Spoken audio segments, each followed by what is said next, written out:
Last, ito yung pita, mismong mga pangangailangan o kaya desire na sa totoo lang, mahirap kontrolin.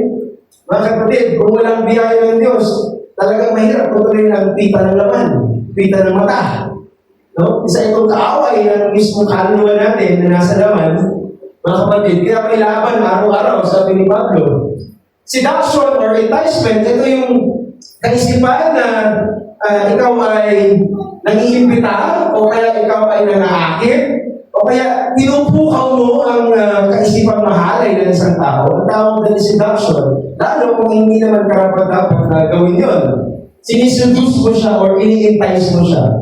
Ang worldliness, mga kapatid, ay makamundong pamumuhay na kung ano ang nais ng sanlibutan, ano ang trending, ano ang marami ang napiplease kahit na magkamali sa paningin ng Diyos, pero sa mata ng marami ito ay tama at ito ay wala sa kabanalan ng Diyos. Ang tawag dyan ay worldliness. Now, ang sabi mismo ng Biblia ay huwag mong ibigin ang sanlibutan o anumang bagay sa sanlibutan. Sabi mismo ng Biblia, huwag kang magsiayon sa sanlibutan. Now, mga kapatid, dito bago sa atin, I tell you na nakita na natin dati. And it's just presentation na hindi lahat mas makakover up. Pero immorality is doing a lot of things. Next. Sabi ni Jesus, whosoever looks on a woman, Matthew 5:28. Sino mang tumingin sa babae na may pagnanasa, last, siya ay nagkasala pagkatapos nun ng adultery. Nagaling na ito ay nasa kanyang puso noon pa. Already in his heart. Hindi ito, mga kapatid, kaya hindi dress code ang simula ng immorality. Puso. Napapanood, na-influensyahan ka, nafi-feed ka. Naalala mo ba si Daniel? Ayaw niyang i-feed siya ng king. Makita mo ang Facebook, anong tawag sa pinaka-main page ng Facebook? Feeds. Pinapakain kasi. No? Kahit sa Instagram may feeds. What I'm trying to say, the world is feeding us. And you have to have a shield. You have to have the eyes of faith, mga kapatid, na ayaw natin na magbunga kasi ang kasalanan nagsisimula yan sa maliit, lumalaki, nagbubuntis na ng anak. At ilan sa mga, tulad sinabi ni Jesus, walang ginawa yung lalaki, tumayo lang. Tinignan lang yung damit ng babae na may pagnanasa. At marami na nangyari sa isip niya. May nangyari na sa puso niya. Ibig sabihin may mga bagay na kailangan ang biyaya ng Diyos mag-take over. Kasi ayaw ng Diyos na natanggap mo biyaya niya and then you're living a life seems like out of His grace or, I'm sorry to say, disgrace. Disgrace. Ayaw natin yun. Church, I'm talking to you in love. Wala akong gustong ipahiya sa bahay. Wala akong gustong call out sa bahay. Lahat ito para sa atin. Mula sa akin, mapunta doon sa dulo, para ito sa atin. Now, I just want to, as a pastor, lagyan ng pako. Para hindi naman ikaw upa. Hinahabol ka ng pastor ng buhay mo. Pastor ng buhay natin si Lord. Kasi karaniwan ng tupa, madali ka rin. At pag madali ka magtupa, it really hurts, mga kapatid. Kaya nga, immorality, ano ang nagagawa ng immoralidad sa isang tao? Well, sinisira nito ang tao. From within outside, to the core. No? Ang immoralidad ay hindi lang paglabag sa utos, kundi pagsira sa isang tao. Kaya nga, ang immoralidad, dinudungisa nito ang puso ng tao. It defile his heart. At kung sinabi ni Jesus, sapagkat mula sa puso nanggagaling ang masasamang pag-iisip, mga pangungalo niya, pag-iapin. Sana, tipuin ng Diyos ang puso natin. Turuan ng Diyos, Lord, turuan mo ko. Paano ba? Sinisira ng immoralidad ang mga relasyon. This is the spirit na sinabi ng Isaiah na ang mundo ay natatalabungan ng madilim na mga bagay. No? Napaka-hirap kasi wala itong pinipiling lugar.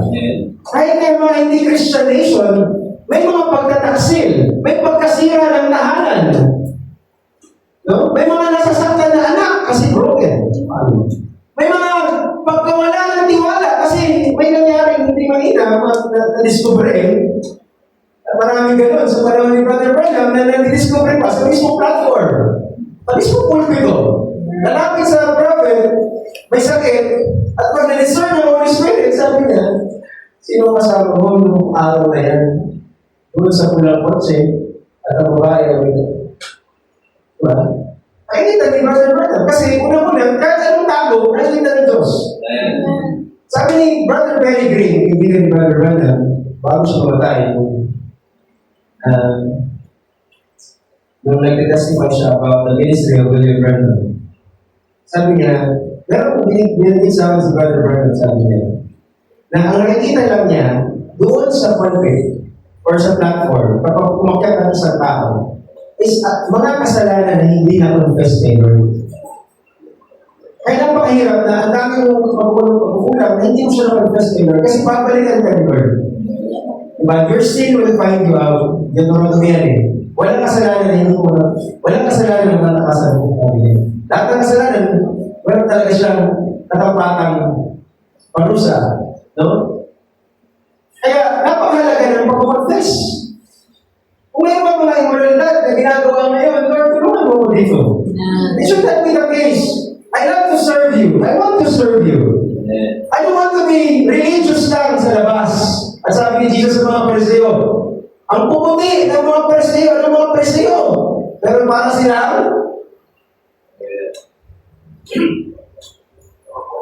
bibingan sa cemetery. Yung puno ng patay sa loob. Sinabi ni Jesus yun. Na-offend ang mga, ayaw natin yun. Gusto natin buhay sa Lord sa loob natin. Wala kang naituro sa mga Pariseo, napakahaba ng damit. Tama? So, hindi ito pahabaan ng damit. Ang modesty, hindi ito pahabaan ng damit. Well, kailangan yung mahaba ang damit kasi gusto mo mag-modest. Pero bukod doon sa damit, mga kapatid, it's what's in your heart. Kung puno ito ng kapaitan, puno ito ng galit, puno ito ng unforgiveness dahil sa nagawa ng asawa mo from the past. Hanggang ngayon, kahit ang haba ng damit mo, nakikita pa ng Diyos yung nasa loob eh. So we have to settle it this morning, so say amen. Tulungan tayo nila. Kung hindi mo may umaga, anong gawin? Mga kapatid, tulungan tayo ng Panginoon. Isa pang bagay na ginagawa ng immoralidad, nagiging malhit ang ating konsensya. Kasi ginagawa mo lagi. Yung dati kinakahiya mo, unti-unti, normal na. At delikado yun. Kasi hindi mo na magawa mag-confess ng totoo. Mababaw na lang sa'yo. At higit sa lahat, it brings judgment to the person. Pag binasa mo ang Hebrews 13:4, marriage is honorable in all. Paranganin ko sa lahat. And the bed undefiled, walang third party sa isang kasal, mga kapatid. At sabi niya, kung meron mang makikiapid at mga niya ay hahatulan ng Diyos. God will judge. Yan sabi ng Bible. So by God's grace, I brought it to you because ito yung gusto nating maiwasan. O ito ang gusto nating mapagtagumpayan. So say amen. Ayaw natin na parang bagang nakapikit ang ating mga mata sa mga bagay na ito. Next. Now, kung titiyan mo, what is modesty then? That's all. Ano ngayon ang modesty? Ang modesty is a deliberate choice. Hindi ito nagkataon. Hindi ito aksidente yung bigla kang naging modest o naging mahingin. Kundi ito yung choice mo, decision mo, na ipresenta ang iyong sarili with decency, sobriety, and dignity. May dignidad. No? Honoring God's holiness rather than provoking sensual attention. Ang dignity sa mga babae, mga kapatid, mag-uusapan ko sa dali. Kapag nag-asawa ang babae, magiging iba yung pag-handle yung sarili niya. No? Maging birhen ay isang dignidad. Mga kapatid. And by God's grace, I want us to say na alagaan mo yan. Kasi pag nag-asawa ka, ibibigay mo yan, dignidad mo yan sa mga pangasawa mo. Virtue yan eh. Kapag lakas yan ng isang babae. So, kailangan mo siyang alagaan. At kung may asawa ka ngayon, kailangan mo siyang alagaan, bigay mo lang talaga siya sa asawa niya. Dignity is allowing na tayuan kung ano man yung vow mo sa Panginoon, yung vow niyo sa isa't isa, sapagkat kapag hindi mo pinahalagaan ang dignity, magiging sexual ka. Ibig sabihin, hayaan mo lang ang sarili mo na makita ang katawan mo ng ibang lalaki. At alam mo naman, ang imahinasyon ng tao. At ayaw natin maging sensual, mga kapatid. Now, ba't yung sinasabi, na masakit ito nung pinapangaral sa amin noon about women. Kaya nga si Brother Bernard, akala rin ito women hater. Kasi sabi niya, tingnan mo yung mga babae. Sabi niya ganyan. Kung ano yung tsura ng mga babae, yun ang kalalagayan ng church. See? Kung ang mga babae, sabi niya, kung manamit parang prostitute, di prostitute yung church. Sakit. Kasi ang pinaka-presentasyon, mga kapatid, si Lord, lalaki. Ang babae, iglesia. So kung ang mga babae na nandito ay nagdadamit ng kabanalan, nagdadamit ng may kahilingan, ibig sabihin, ganun na lamang natin pinapahalagahan ang biyaya natin natanggap sa Panginoon. Ang iglesia nito, ayaw natin na parang manamit ka na parang sa limutan. O kaya, manamit ka na parang ang trabaho ay magbigay ng aliw. Hindi ganun. So we have to really we have to really be intentional on this. Na Lord, etong katawan mong ito, para ito sa iyo. Unang muna sa iyo. Pagpinita mo yan. No? Kung tatalugin mo yan, sis, ang kahilingan ay ang sadyang pagpili na mamuhay at manamit ng may kabutihang asal. Pagbibigil sa sarili at dignidad upang parangalan ang kabanalan ng Diyos sa halip na bukawin ang mahalay na pagnanasa. Kaya ayaw ng Panginoon na makita yung yung dalawang pagitan ng legs mo. Kasi napupukaw yung sensual na pagnanasa. Hindi ito dress code. It's just the way it is in God's sight. Because God knows this world is falling apart. You have to protect yourself. Hindi ito do's and don'ts. Kahit sa mga lalaki. Hindi ako babae, pero makita mo ang lalaki na nananamit na ayon sa panloob. Napupukaw yan kahit ayaw mo hindi. Because makasalanan ng matang ito, hindi nga ito nasasatisfy eh. Sabi ng Ecclesiastes eh. Ang mata, wala itong satisfaction. Okay, balisan ko. Deuteronomy 22, verse 5. Alam niyo na to. Pero hindi ko ito isasampal sa inyo kasi hindi naman ito eh. Hindi ganun ka lupit si pastor, kapatid. Pero alam niyo to. The woman shall not wear that which pertains unto a man. Neither shall a man put on a woman's garment.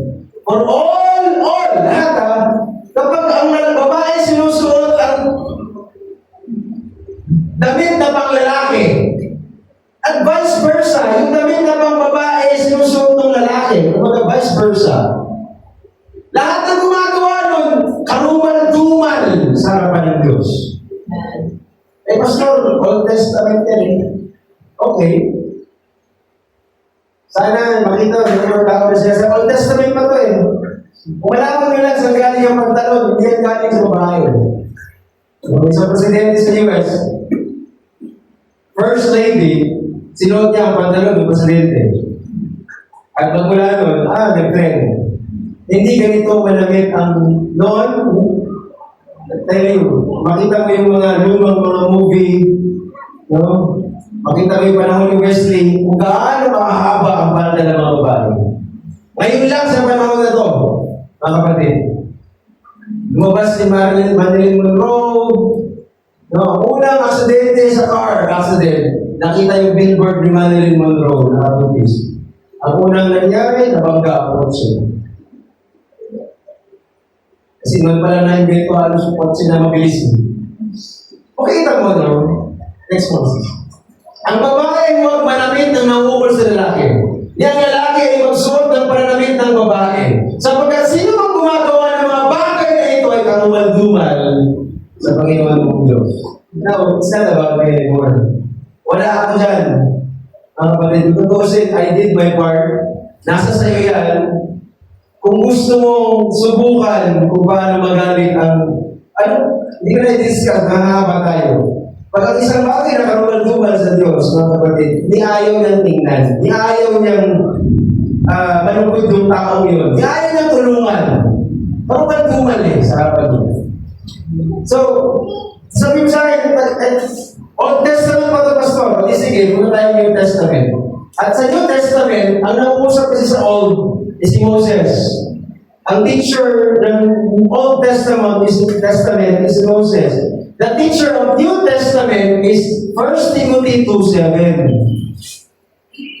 Pag meron kami mga expositions with the denomination about dress code or modesty, binabasa to.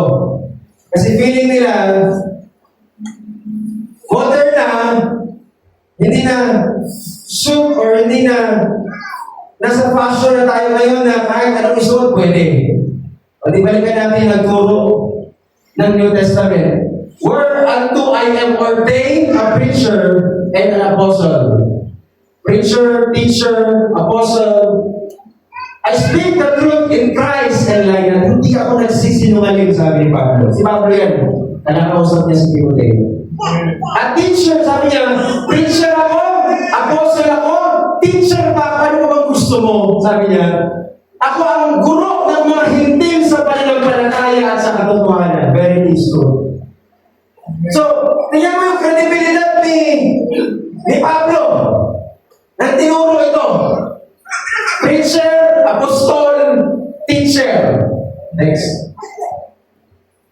Sabi niya, kapag ang mga lalaki mananalangin, pag nilalangin sila sa kahit saang lugar, itaas nila yung kamay nila.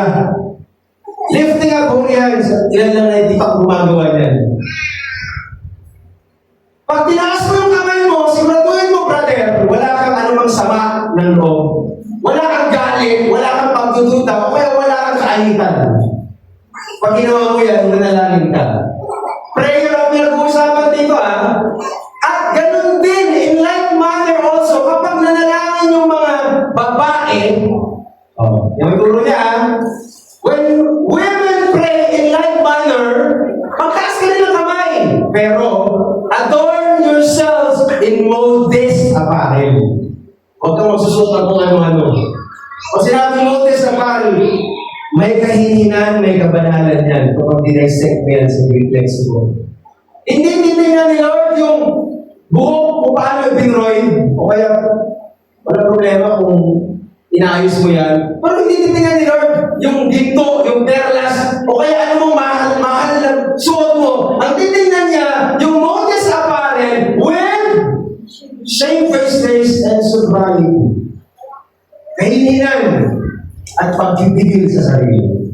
Yan ang titingnan niya. No? Ang hirap na, mahirap itong gawin sa mga Armalite ng bibig. Kasi ang hirap magpigil Oo.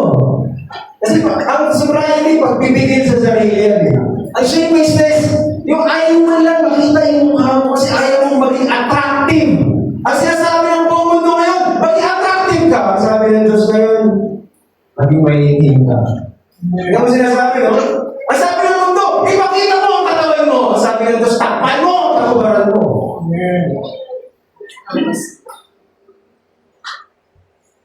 Next.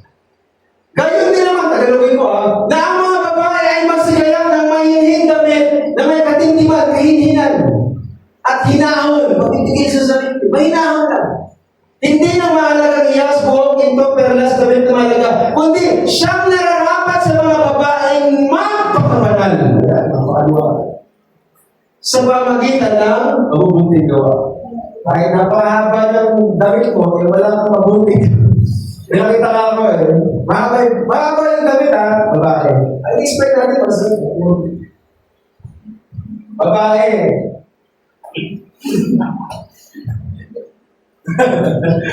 Parang lalaki pa rin lumakan. Kapatid, mahihim, nagkatintiman. Alam mong dali ang sarili mo. Alam mo pag babae ang naglakad, alam mo lalaki naglakad. Ano ba kayo? Okay, bisa ko na. Kaya nga, ang modesty is not, reminder, modesty is not our salvation, but it is our response to the Lord. No? Clothing cannot save anybody. The blood saves, the cross saves, Jesus Christ saves. Legalism says, I must do this so God will accept me. No, tinanggap ka na ng Diyos, pero ang gagawin mo lang ngayon, mga kapatid, is yung gusto or nais nung nagligtas sa iyo. Yan sabi ng unang Korintos 6:20, sapagkat kayo'y pinili sa halaga, you are bought with a price. Luwalhatiin nga ninyo ang inyong katawan. Para baliktad. Luwalhatiin ninyo ang Diyos sa pamagitan ng inyong katawan yan eh. Mali talaga ang ng Tagalog, no? Glorify God through thy body yan eh. Ako nyo? Luwalhatiin na ninyo ang Diyos sa pamagitan ng inyong katawan. Bakit? Ang katawan ay templo ng Diyos. Isa pa kayo? Templo ng Diyos ang katawan, mga kapatid. Next mga lenses. Ngayon, ituro natin yan sa ating mga anak. At least lang, pag sinabing magpalta, hindi dahil, dahil si Pastor. Hindi dahil sa akin. Hindi ako kasi ako nagsabi niyan. Ang Diyos na nagsabi niyan, binili kayo sa halaga, lunatiin niya ninyo ang inyong katawan, ang Diyos. May pamadapos mo. Lunatiin ang inyong katawan, ang Diyos. Parang ganun po yan, sa Tagalog. Kaya pag tinanong ka, Mami, ba't sila nagsushort-short lang? Ako, kailangan magpalda. Kasi binili ka na ni Lord. Banal ang bumili sa'yo. No? Hindi dahil sinabi lang ni Pastor, hindi ito rules ng church. Kundi ito ay para parangalan mo ang Diyos para magkita na yung katawan, anak. Kaya pinatan mo yung katawan. No? Hindi lang dress right and you'll be saved. No, you are already saved. And because you're saved, you will dress right.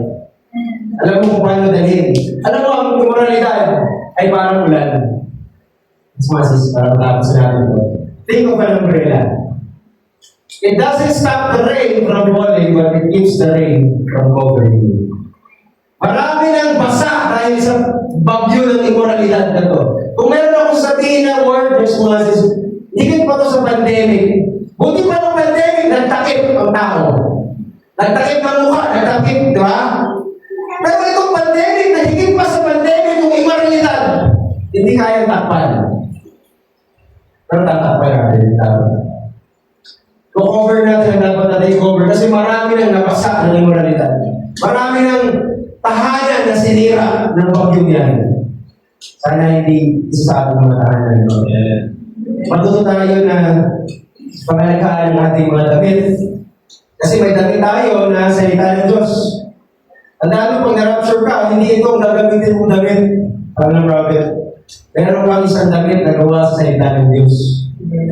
Kaya sabi ng Revelation, hallelujah, narito, bago magsara ang libro ng Biblia, bago magsara ang Biblia, ang sabi niya, narito ako'y pumaparitong gaya ng magnanakaw. Mapalad siyang nagpupuyat, watching, praying, at nag-iingat ng kanyang mga damit na baka siya'y lumakad na hubad at makita nila ang kanyang pagiging. Sa mga ganito, pangalagaan, keep your garments. Keep your testimony. Keep your Bible study with the Lord. Keep your, amen, Sunday service. Keep your Friday prayers. Keep it. Para ingatan mo yung mga damit mo na yan kasi nakikita ni Lord yan lagi mong suot.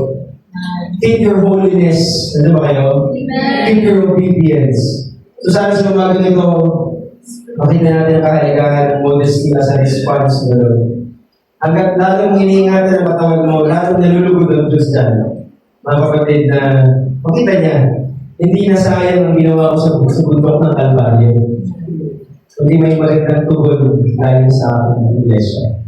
So, iglesia nito ay napaka-adbol. Kakaiba po tayo. Hindi tayo katulad ng sanlibutan ng kapatid. So, sana sa gabi nga, sa umaga nito mga kapatid, kahit pa paano natuto tayo sa teaching na ito, na tayo, ingatan natin ang ating sarili, huwag kayong mag-alala lahat ng mga effort ninyo, yan ay biyaya ng Diyos na kumikilos sa inyo at paman. At sabi ko sa inyo, hindi ka makabayaan ng biyaya ng Diyos. Sa Diyos na kapayaan na tayo. Pagpapan natin ito. Hallelujah.